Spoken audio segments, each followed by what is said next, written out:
बिस्मिल्लाहिर्रहमानिर्रहीम, अस्सलाम वालेकुम टू ऑल द व्यूअर्स। आज की इस वीडियो में हम बात करने वाले हैं 3x3 मैट्रिक्स की कुछ इंपॉर्टेंट प्रॉपर्टीज, डिटर्मिनेंट, कोफैक्टर और माइनर के बारे में।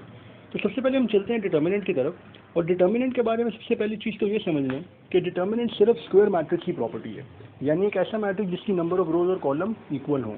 अगर मैट्रिक्स रेक्टेंगुलर होगा, जैसे उसका ऑर्डर 2/3 है, 3/4 है एक्सेट्रा, तो उसका डिटर्मिनेंट निकालना पॉसिबल नहीं है। 5 प्रॉपर्टीज हैं, determinant, adjoint, multiplicative inverse, minor और कोफैक्टर। ये सिर्फ और सिर्फ स्क्वायर मैट्रिक्स के लिए ही कैलकुलेट होती हैं। तो अब जिस मैट्रिक्स का हम डिटर्मिनेंट कैलकुलेट करने जा रहे हैं, इसमें आप देख सकते हैं 3 रोज हैं और 3 ही कॉलम्स हैं। तो डेफिनेटली फिर नंबर ऑफ रोज और नंबर ऑफ कॉलम्स इक्वल हो गए, तो इस वजह से इसका डिटर्मिनेंट निकालना पॉसिबल है। अब सबसे पहली बात तो ये है कि डिटर्मिनेंट 3x3 मैट्रिक्स का 6 डिफरेंट तरीकों से कैलकुलेट हो सकता है। हर रो और हर कॉलम से इंडिविजुअली हम इसे कैलकुलेट कर सकते हैं, इससे आंसर पे कोई फर्क नहीं पड़ता। यानी first row, second row, third row, और इस तरह से फर्स्ट, सेकंड या थर्ड कॉलम, हर एक प्रॉपर्टी से इंडिविजुअली ये डिटर्मिनेंट कैलकुलेट हो सकता है। पहले हम कैलकुलेट करेंगे सिर्फ R1 के साथ, और ये R1 के थ्रू फिर हम इंशाल्लाह इसके बाद कॉलम से भी ट्राई करेंगे, ताकि ये क्लियर हो जाए कि इन दोनों के मैथडोलॉजी से आंसर पे कोई फर्क नहीं पड़ता। तो अब जिस भी रो या कॉलम से आप उसे ओपन करेंगे, उस ऑपरेशन का नाम आपको मेंशन यहाँ पे जरूर करना पड़ेगा, ताकि ये क्लियर हो जाए कि आप कौन सी रो या कॉलम इस्तेमाल कर रहे हैं। अब जोन सी रो आपने चूज़ किया, रो नंबर 1 जैसे मेरे केस में है, तो इसके हर एलिमेंट पे, ये मेरी फर्स्ट रो है, तो इसके हर एलिमेंट पे मैं बारी बारी जाऊँगा और 2 स्ट्रेट कट्स लगाऊंगा इमेजिनरी, एक वर्टिकल और एक हॉरिजॉन्टल। अब ये देखें, ये 1 के ऊपर मैंने 2 स्ट्रेट कट्स लगाए हैं, तो जो रिमेनिंग मैट्रिक्स मेरे पास बचेगा, इसका डिटर्मिनेंट मैं 1 से मल्टीप्लाई कर दूँगा। ठीक है, इसी तरह से अब रिमेनिंग दोनों एलिमेंट्स के ऊपर भी आपको यही प्रोसेस दोहराना है। 2 के ऊपर जाके आपने 2 स्ट्रेट कट्स लगाए, और जो एलिमेंट्स बच रहे हैं आपके पास, उसका डिटर्मिनेंट साथ मल्टीप्लाई हो गया। साइन चेंज के ऊपर अभी हम बात करते हैं। और इसी तरह से जो रिमेनिंग थर्ड एलिमेंट था -2, उसके ऊपर भी आपने 2 स्ट्रेट कट्स लगाए, और रिमेनिंग मैट्रिक्स जो है वो आपका मल्टीपल में आ गया। तो इस तरीके के साथ आप लोग डिटर्मिनेंट को इवैल्यूएट करते हैं। और आगे 2/2 का डिटर्मिनेंट का फॉर्मूला आपको बड़ी आसानी से आता है कि product of diagonal entries minus product of non diagonal entries. तो ये बड़ी आसानी से कैलकुलेट हो जाएगा आपके पास। अब यहाँ पे बात करने रहेगी थी कि हम साइन कब चेंज करते हैं अपने एलिमेंट्स का।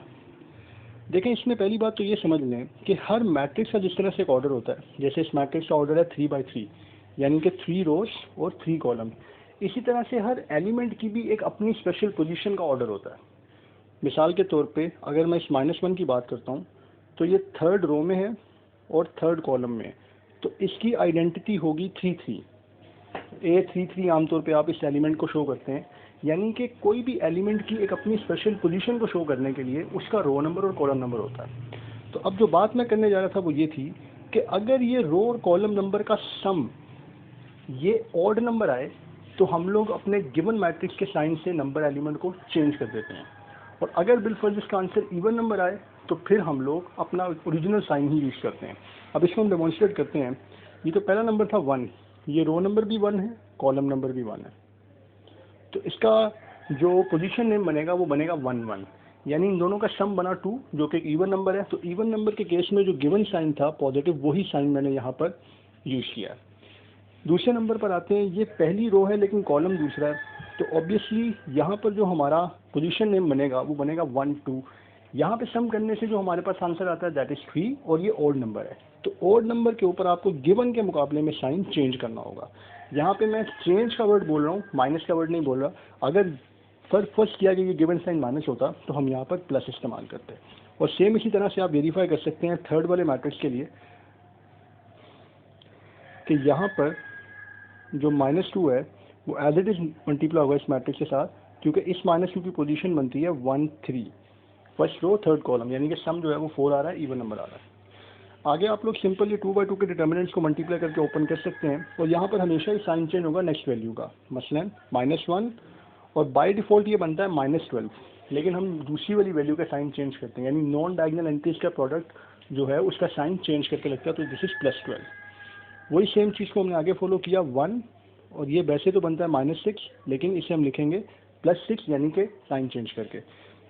और उसके बाद सेम इसी तरह से इसी कैलकुलेशन को भी हम फॉलो करेंगे, और फिर उसके बाद कुछ बेसिक मैथमेटिक्स सिंप्लीफिकेशन से हमारा आंसर आ जाएगा 9। तो ये हमने एक मैट्रिक्स का डिटर्मिनेंट निकाला है 3/3 का फ्रॉम द फर्स्ट रो।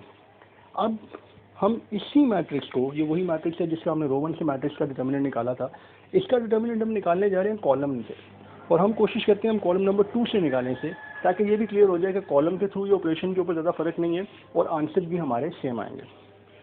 तो अब कॉलम नंबर 2 के ऊपर ये 3 एलिमेंट्स आपके पास अवेलेबल हैं, और आपको 1 सेकेंड तीनों एलिमेंट्स से बारी बारी जाके 2 स्ट्रेट कट्स लगाने हैं और रिमेनिंग एलिमेंट लिख देना है, रिमेनिंग मैट्रिक्स लिख देना है डिटर्मिनेंट का। और साइन चेंजिंग का रूल भी आपको पता है, अगर sum of the position elements even है तो सेम साइन, अदरवाइज डिफरेंट। तो पहले तो ये 2 के ऊपर हम 2 डायगोनल कट लगाते हैं, तो जो मैट्रिक्स मेरे पास बचता है वो मैंने यहाँ पर मल्टीपल में लिख दिया, ठीक है। और इसी नंबर के साथ जो मेरे पास वैल्यू थी उसका साइन भी मैंने डिसाइड किया है। तो आप देख सकते हैं कि ये जो 2 है ये फर्स्ट रो और सेकंड कॉलम में है, यानी कि ऑड नंबर आता है, सम इसका 3 आता है, तो डेफिनेट सी बात है गिवन के मुकाबले में साइन चेंज हो जाएगा, ठीक है। इसी तरह से आप देख सकते हैं कि जो मैंने रिमेनिंग मैट्रिक्स लिखे हैं उसके अंदर भी इसी तरह से मैंने बारी बारी डायगोनल कट्स के थ्रू वैल्यूज लगाई हैं। फॉर एग्जांपल अगला नंबर बनता है 1, सेकंड कॉलम है तो सेकंड कॉलम इज दिस 1, तो इसके बारी बारी हर एलिमेंट पे हम जाएंगे।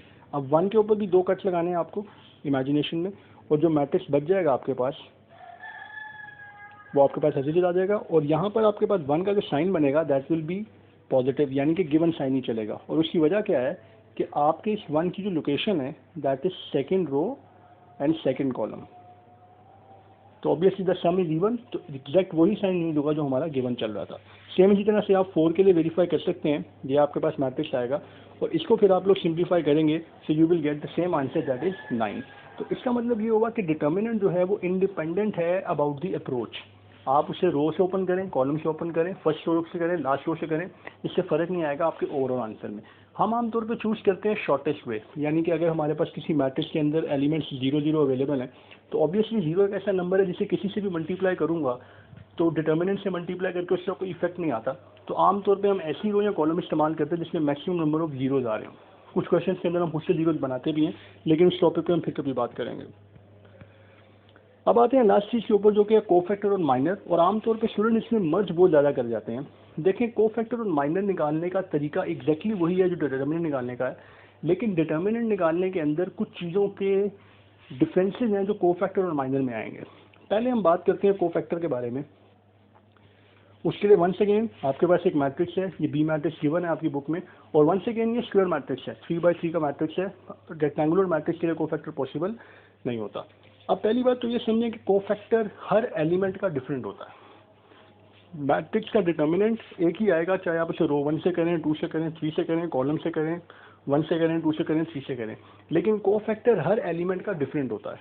इस एलिमेंट का एक अलग कोफैक्टर है, इस एलिमेंट का अलग कोफैक्टर है, और इसी तरह से हर एलिमेंट का, यानी 9 के 9 एलिमेंट्स का कोफैक्टर डिफरेंट है, और माइनर भी डिफरेंट है। यूँ कहा जाए कि डिटर्मिनेंट जो है वो पूरे मैट्रिक्स की प्रॉपर्टी है, जबकि कोफैक्टर और माइनर एक एलिमेंट की प्रॉपर्टी है। अब इसमें उसने सबसे पहले तो हमें इसकी लोकेशन बता दी। कोफैक्टर को शो करते हैं मैट्रिक्स नेम और नीचे लोकेशन ऑफ द एलिमेंट। तो ये 2 1 का मतलब ये हुआ कि सेकंड रो है और फर्स्ट कॉलम, यानी ये 3 की बात हो रही है जो सेकंड रो और फर्स्ट कॉलम में आ रहा है। तो अब हमें इस 3 का कोफैक्टर निकालना है। कैलकुलेट करने का तरीका एग्जैक्टली वही है जो डिटर्मिनेंट में था, लेकिन डिफरेंस क्या है, अगर हम स्टेप वाइज नीचे आएंगे, डायगोनल कट और 3 के मल्टीपल में हमने लिख दिया इस मैट्रिक्स को। लेकिन इंपॉर्टेंट चीज़ क्या है, डिटर्मिनेंट के अंदर वो 3 खुद भी मल्टीप्लाई में आता था, यहाँ पर वो 3 मल्टीपल में नहीं आएगा। और जो माइनस की पावर है वो एज इट इज़ आप वही डील करेंगे जिस तरह कर रहे हैं आप लोग पहले भी, कि अगर वो माइनस की पावर इवन नंबर बनती है तो फिर साइन वही आएगा, और अगर ऑड नंबर बनती है तो नेगेटिव कैरी हो जाएगा। ये 2 1 एग्जैक्टली वही है जो हमें गिवन था। सेम इसी तरह से हम इसी नंबर का माइनर कैलकुलेट करेंगे, तो माइनर में फ़र्क सिर्फ ये आएगा कि कोफैक्टर का जो -1 की पावर वाला पोर्शन है वो भी खत्म हो जाएगा। यानी अगर हम स्टेप वाइज आएँ तो डिटर्मिनेंट में नंबर भी आता है, माइनस की पावर भी आती है और डिटर्मिनेंट भी आता है। कोफैक्टर के अंदर नंबर खत्म हो जाता है, सिर्फ नेगेटिव की पावर और डिटर्मिनेंट, जबकि माइनर में सिर्फ डिटर्मिनेंट आता है, ना नंबर ना माइनस की पावर। तो ये था हमारा आज का लेक्चर। आई होप कि आपको काफ़ी सीखने को मिला होगा।